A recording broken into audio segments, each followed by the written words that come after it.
So I decided to make an impossible game in one day with like no experience. And at the end I have to beat it. So the timer starts now, and since I have such a limited amount of time, I went straight into the editor and added this circle, which after some programming can move, jump, and dash. With the movement done, I now have to create the level. But like other impossible games, the difficulty will start easy, but will progressively get more difficult. So I started with the easy section. I added these simple pillars that get smaller and this corridor that requires dashing. Then I moved on to the mountain section, where I found a bug that caused the player to go flying when pressing the spacebar on a slope, and I couldn't find out how to fix it, so I guess it's a feature now. I finished up by adding this lava lake that actually requires the player to use the bug from earlier. But with that, the easy section of the game is done, and now I move on to the middle difficulty. For this next section, I started things off with a drop that forces you to perfectly time a dash. Then I moved into the indoor area with a moving wall and some tight dash timings. Not gonna lie, it took me a few tries, but I got it. After that, I thought it was a good idea to add two more similar spike timings. Playtesting this section took a lot more time than needed, but eventually I got the hang of it. Well, kind of consistently. It's good enough to move on. Then I hit a problem. The next area was too high to reach. So to fix that, I added a new item, a transformation item that turns you into a square.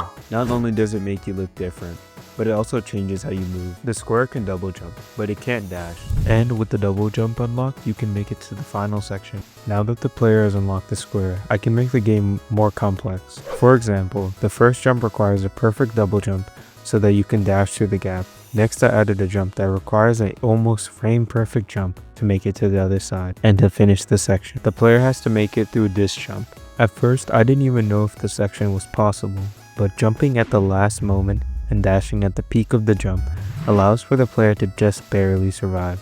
This was supposed to be the hardest part of the game, but I unknowingly added the actual most difficult part of the game by far. A flying orb that spawns when you first get into the section and gets faster as you go on, until it either collides with the player and kills you, or you outrun it.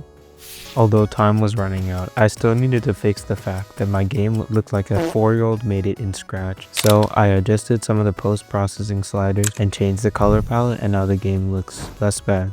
So after 8 hours of programming, I felt like the game had come out good. And with 16 hours left, I decided to go to sleep to better prepare me for beating the game. And after 8 hours, it was time to start.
After 6 hours, trying and failing, again and again, I couldn't do it. I just kept dying at the end of the level. And on top of that, I had to do a 5-minute run back every time, just to die to the ball, and the final spike over and over again. Although I still had 2 hours left, if I wasn't able to beat it in 6 hours, how will I be able to beat it now? Maybe I should just apply for a and cook fries in the back, instead of trying to make and beat this game.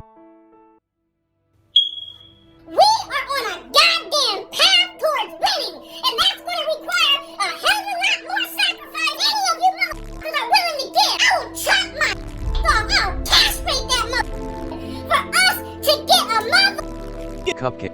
After that vision, I knew I wasn't far from completing the game, and I just had to try a little longer.